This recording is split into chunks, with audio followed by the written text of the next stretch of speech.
সত্যি কি খুব দ্রুত যুদ্ধ শেষ হবে? ট্রাম্পের এই ঘোষণার পেছনে আসল রহস্য কি হতে পারে?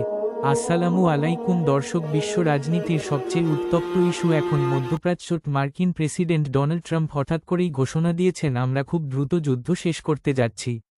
কিন্তু প্রশ্ন হচ্ছে, যে যুদ্ধ পুরো বিশ্বকে আতঙ্কে রেখেছে, যে সংঘাত তেলের বাজার থেকে শুরু করে আন্তর্জাতিক নিরাপত্তা পর্যন্ত কাঁপিয়ে দিয়েছে, সেই যুদ্ধ এত দ্রুত শেষ হবে কিভাবে? ইরান কি সত্যিই চুক্তি করতে চায়, নাকি এটি ট্রাম্পের রাজনৈতিক কৌশল? মধ্যপ্রাচ্যে কি নতুন কোনো বড় সমঝোতা তৈরি হচ্ছে? আর সবচেয়ে বড় প্রশ্ন, এই যুদ্ধের প্রকৃত বিজয়ী কে? আজকের ভিডিওতে আমরা বিশ্লেষণ করব ট্রাম্পের বক্তব্য, ইরানের অবস্থান, আমেরিকার সামরিক কৌশল, তেলের বাজার, চীন রাশিয়ার ভূমিকা এবং ভবিষ্যতে কি হতে পারে। ভিডিওটি শেষ পর্যন্ত দেখুন, কারণ শেষ অংশে থাকবে সবচেয়ে গুরুত্বপূর্ণ বিশ্লেষণ। কেন হঠাৎ করেই যুদ্ধ বন্ধের কথা বলা হচ্ছে?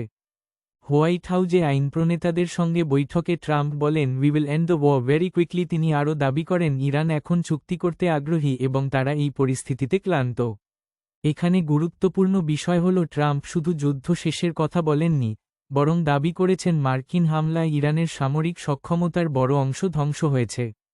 তার বক্তব্য অনুযায়ী ক্ষতিগ্রস্ত হয়েছে ইরানের বিমান প্রতিরক্ষা ব্যবস্থা, নৌবাহিনীর সক্ষমতা, সামরিক অবকাঠামো, আকাশ প্রতিরক্ষা ইউনিট। কিন্তু আন্তর্জাতিক বিশ্লেষকরা বলছেন, ট্রাম্পের বক্তব্যের বড় অংশই রাজনৈতিক বার্তা।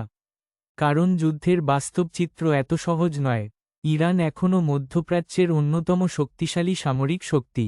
বিশেষ করে ব্যালিস্টিক মিসাইল, ড্রোন প্রযুক্তি, প্রক্সি নেটওয়ার্ক, গেরিলা কৌশল, এসব ক্ষেত্রে ইরান এখনও ভয়ঙ্কর শক্তিশালী। যদিও পশ্চিমা মিডিয়ায় প্রায়ই বলা হয় ইরান কোণঠাসা, কিন্তু বাস্তবতা একটু ভিন্ন। ইরান বহু বছর ধরে নিষেধাজ্ঞার মধ্যেও নিজেদের সামরিক প্রযুক্তি তৈরি করেছে, বিশেষ করে হাইপারসোনিক মিসাইল প্রকল্প, আত্মঘাতী ড্রোন, ভূগর্ভস্থ ক্ষেপণাস্ত্র ঘাঁটি, সাইবার যুদ্ধ, এসব ক্ষেত্রে তারা ব্যাপক উন্নতি করেছে। আর সবচেয়ে গুরুত্বপূর্ণ বিষয় হল, ইরান সরাসরি যুদ্ধের চেয়ে দীর্ঘমেয়াদী চাপ সৃষ্টি করতে বেশি দক্ষ।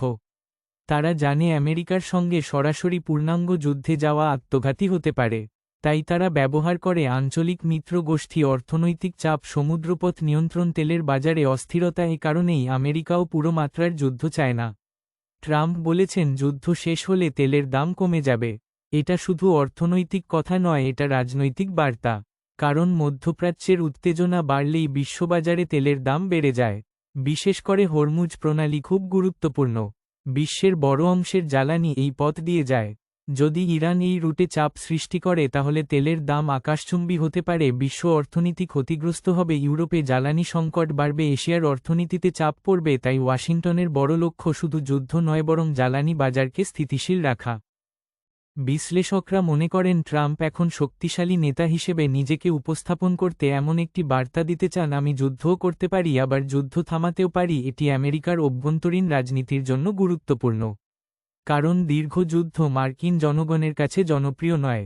ইরাক ও আফগানিস্তানের অভিজ্ঞতার পর আমেরিকানরা নতুন বড় যুদ্ধ চায় না।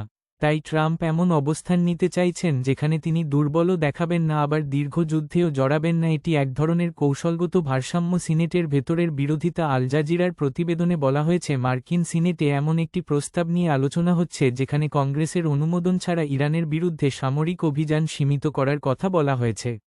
এর মানে আমেরিকার ভেতরেও বিভক্তি আছে।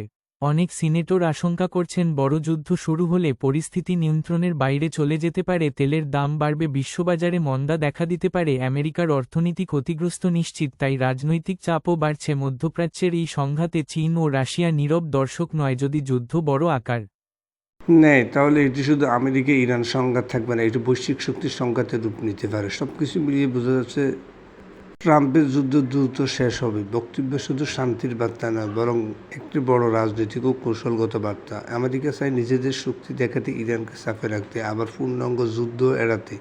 অন্যদিকে ইরান চায় নিজেদের জাতীয় স্বার্থ রক্ষা করতে, কিন্তু পুরো অঞ্চলে আগুনও না লাগতে। তাই সামনে হয়তো আবার সরাসরি যুদ্ধের চেয়ে বেশি দেখা যাবে কূটনৈতিক চাপ, অর্থনৈতিক লড়াই এবং আঞ্চলিক ক্ষমতার লড়াই।